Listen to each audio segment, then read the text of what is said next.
Assalamualaikum warahmatullahi wabarakatuh. Kami dari kelompok 3 sesi A akan menyampaikan materi tentang pengasuhan. Saya Panisha Sadila HR akan menyampaikan materi pertama tentang definisi pengasuhan. Yang pertama yaitu menurut pendapat beberapa ahli. Yang pertama menurut Ogugi. Ia menyebutkan bahwa pengasuhan mencakup beragam aktivitas yang bertujuan agar anak dapat berkembang secara optimal dan dapat bertahan hidup dengan baik. Prinsip pengasuhan menurut Ogugi tidak menekankan pada siapa atau pelaku, namun lebih menekankan pada aktivitas dari perkembangan dan pendidikan anak. Yang kedua, menurut Jerome Kagan, yang merupakan seorang psikolog perkembangan. Ia mendefinisikan pengasuhan atau parenting sebagai serangkaian keputusan tentang sosialisasi pada anak yang mencakup apa yang harus dilakukan oleh orang tua atau pengasuh agar anak mampu bertanggung jawab dan memberikan kontribusi sebagai anggota masyarakat, termasuk juga apa yang harus dilakukan orang tua atau pengasuh ketika anak menangis, marah, berbohong, dan tidak melakukan kewajibannya dengan baik. Yang ketiga yaitu definisi pengasuhan menurut Burns. Ia menyebutkan bahwa pengasuhan merupakan sebuah proses interaksi yang berlangsung terus-menerus dan mempengaruhi bukan hanya bagi anak, tapi juga bagi orang tua. Yang keempat adalah definisi pengasuhan menurut Brooks. Menurut Brooks, pengasuhan adalah sebuah proses yang merujuk pada serangkaian aksi dan interaksi yang dilakukan orang tua untuk mendukung perkembangan anak. Dan yang terakhir adalah definisi pengasuhan menurut Ki Hajar Dewantara. Menurut Ki Hajar Dewantara, pengasuhan berasal dari kata asuh, yang artinya pemimpin, pengelola, dan juga pembimbing. Jadi, pengasuh adalah orang yang melaksanakan tugas membimbing, memimpin, atau mengelola. Dalam hal ini, pengasuh anak maksudnya adalah orang yang memelihara dan mendidik anak dengan penuh pengertian. Nah, dari beberapa definisi yang dikemukakan oleh para ahli tadi, maka dapat disimpulkan pengertian atau konsep dari pengasuhan secara umum sebagai berikut. Yang pertama, pengasuhan bertujuan untuk mendorong pertumbuhan dan perkembangan anak secara optimal, baik secara fisik, mental, maupun sosial. Yang kedua, pengasuhan merupakan sebuah proses interaksi yang terus-menerus antara anak dengan orang tua. Yang ketiga, pengasuhan adalah sebuah proses sosialisasi. Artinya, di dalam pengasuhan terdapat penerapan atau penanaman nilai dan norma yang diajarkan oleh orang tua kepada si anak. Dan yang terakhir, pengasuhan sebagai sebuah proses interaksi dan sosialisasi, di mana proses pengasuhan tidak bisa dilepaskan dari sosial budaya di mana anak dibesarkan. Baiklah, selanjutnya materi kedua yaitu tentang dimensi pola asuh. Baumrind dalam Spiegelman tahun 2003 menyatakan bahwa pola asuh terbentuk dari adanya dua dimensi pola asuh. Dua dimensi pola asuh yang dimaksud di sini yaitu satu, dimensi pola asuh kehangatan, yang kedua, dimensi pola asuh kontrol. Pola asuh yang pertama yaitu pola asuh kehangatan, warmth or acceptance or responsiveness, menggambarkan bagaimana orang tua berespon kepada anaknya, berkaitan dengan kehangatan dan dukungan dari orang tua kepada anaknya. Sedangkan dimensi yang kedua yaitu dimensi kendali atau kontrol, menggambarkan bagaimana standar yang ditetapkan oleh orang tua bagi anak berkaitan dengan kontrol perilaku dari orang tua. Dimensi kehangatan mengacu pada beberapa aspek. Yang pertama yaitu bersedia untuk memberi kasih sayang dan pujian saat anak-anak mereka berprestasi atau memenuhi harapan mereka. Yang kedua, sejauh mana orang tua mendukung dan peka terhadap kebutuhan anak-anaknya. Yang ketiga, peka terhadap emosi anak. Yang keempat, bersedia meluangkan waktu dan melakukan kegiatan bersama. Untuk orang tua yang responsif, penuh kasih sayang dan sering tersenyum, akan memberi pujian dan juga mendorong anak-anak mereka. Mereka juga membiarkan anak-anak mereka tahu ketika mereka nakal atau berbuat suatu kesalahan. Sebaliknya, orang tua yang kurang menerima dan kurang responsif seringkali cepat mengkritik anak mereka, merendahkan, menghukum anak mereka, atau mengabaikan anak-anak mereka dan jarang mengkomunikasikan kepada anak-anak bahwa mereka dicintai dan dihargai.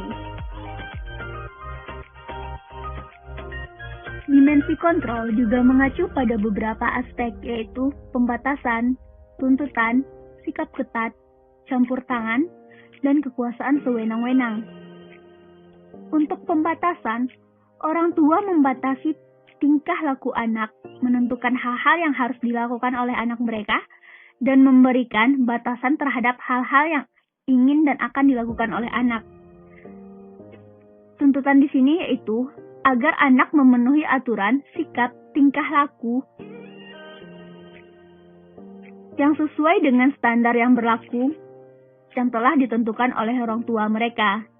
Sedangkan untuk sikap ketat berkaitan dengan sikap orang tua yang ketat dan tegas dalam menjaga anak agar memenuhi aturan dan tuntutan mereka. Orang tua dengan sikap yang ketat tidak akan menghendaki anak membantah atau mengajukan keberatan terhadap peraturan yang telah ditentukan sebelumnya. Sedangkan untuk campur tangan adalah tidak adanya kebebasan bertingkah laku yang diberikan oleh orang tua kepada anak mereka. Orang tua akan selalu turut campur dalam keputusan, rencana, dan relasi anak. Orang tua tidak akan melibatkan anak dalam membuat keputusan tersebut. Karena orang tua yang suka campur tangan akan beranggapan apa yang mereka putuskan untuk anak mereka adalah yang terbaik dan benar untuk anak mereka. Terakhir yaitu kekuasaan sewenang-wenang menerapkan kendali yang ketat. Kekuasaan terletak mutlak pada orang tua. Mengendalikan atau menuntut aturan yang ditetapkan oleh orang tua, mengikuti mereka, mengharapkan anak-anak mereka, mengikuti mereka, dan memantau anak-anak mereka dengan ketat untuk memastikan bahwa aturan-aturan yang telah ditetapkan sebelumnya mereka patuhi. Baiklah, sekian dari materi saya, selanjutnya akan dilanjutkan oleh rekan saya.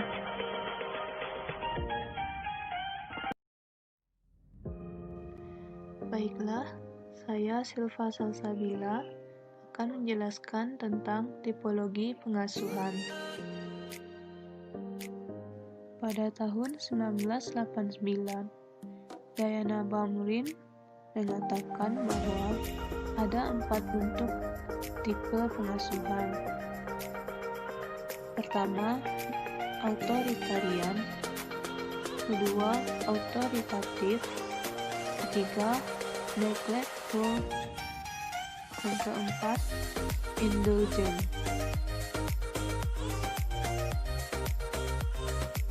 Authoritarian parenting merupakan gaya asuh yang bersifat membatasi dan menghukum, di mana hanya ada sedikit percakapan antara orang tua dan anak.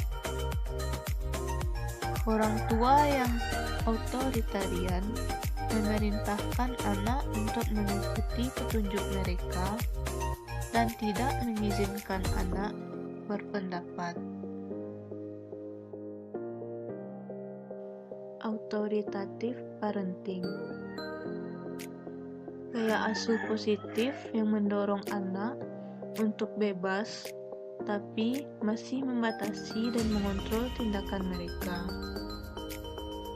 Orang tua yang autoritatif memperbolehkan anaknya untuk bertukar pendapat, Selain itu, orang tua otoritatif juga bersifat membimbing dan mendukung anak. Neglectful parenting merupakan gaya asuh di mana orang tua tidak peduli dengan anaknya, atau orang tua hanya meluangkan sedikit waktu dengan anak-anaknya. Orang tua yang neglectful ini mengabaikan apa yang dikerjakan oleh anaknya, sehingga anak dari orang tua yang neglectful ini sering bertindak tidak kompeten secara sosial. Berikutnya ada indulgent parenting. Merupakan gaya asuh di mana orang tua terlibat aktif terhadap perilaku anak, tetapi hanya memberikan sedikit batasan atau kekangan pada perilaku anak tersebut. Hasilnya, anak menjadi tidak kompeten secara sosial. Orang tua ini sering membiarkan anak mencari cara sendiri untuk mencapai tujuannya. Baiklah, selanjutnya saya akan menjelaskan tentang pengaruh pengasuhan. Nah, selanjutnya di sini ada 4 tipe-tipe pola asuh. Yang pertama yaitu pola asuh otoriter, pola asuh permisif, pola asuh demokratis, dan pola asuh pengabaian. Nah, selanjutnya pengaruh pengasuhan. Yang pertama, pengaruh pengasuhan pada pola asuh otoriter, di mana orang tua lebih kepada mengatur, memerintah, dan melarang anaknya. Di mana pengaruh pola asuh otoriter ini yang pertama yaitu anak menjadi tidak percaya diri, minder, atau menjadi penakut. Yang kedua, anak cenderung menjadi pemberontak, bahkan dapat menjadi pribadi yang kacau atau mereka tidak terkendali. Yang ketiga, anak cenderung membenci figur. Dan yang keempat, menghambat perkembangan kreativitas anak. Yang kedua yaitu pola asuh permisif. Bertolak dari pola asuh otoriter, pola asuh permisif ini justru orang tua cenderung membebaskan anak melakukan apa saja tanpa kontrol dari orang tua sendiri. Pengaruh bagi perkembangan anak adalah yang pertama yaitu anak menjadi manja dan cenderung egois. Yang kedua, anak tidak suka bekerja keras. Yang ketiga, anak merasa ditelantarkan sehingga sulit untuk sukses. Yang keempat, anak kurang memiliki kedisiplinan. Selanjutnya yaitu pola asuh demokratis. Pada pola asuh demokratis, anak dapat melakukan hal apapun dan menentukan apa yang diinginkan. Namun, di sini orang tua tetap menjadi pengarah atau pengontrol. Komunikasi dan musyawarah menjadi kunci utama keberhasilan pola asuh demokratis ini. Pengaruh pola asuh demokratis terhadap perkembangan anak adalah yang pertama, anak lebih percaya diri. Yang kedua, anak mengerti apa yang menjadi keinginan orang tuanya. Yang ketiga, anak ada kemungkinan besar anak akan tumbuh menjadi anak yang ramah. Dan yang keempat, dapat mendukung perkembangan kreativitasnya. Selanjutnya, pola asuh pada pengabaian. Anak dari orang tua yang abai ini sering bertindak tidak kompeten secara sosial. Jadi, mereka cenderung tidak percaya diri. Yang kedua, anak cenderung kurang bisa mengontrol dirinya dan anak menjadi tidak mandiri. Dan selanjutnya, pada pola asuh pengabaian ini, anak tidak termotivasi untuk berprestasi.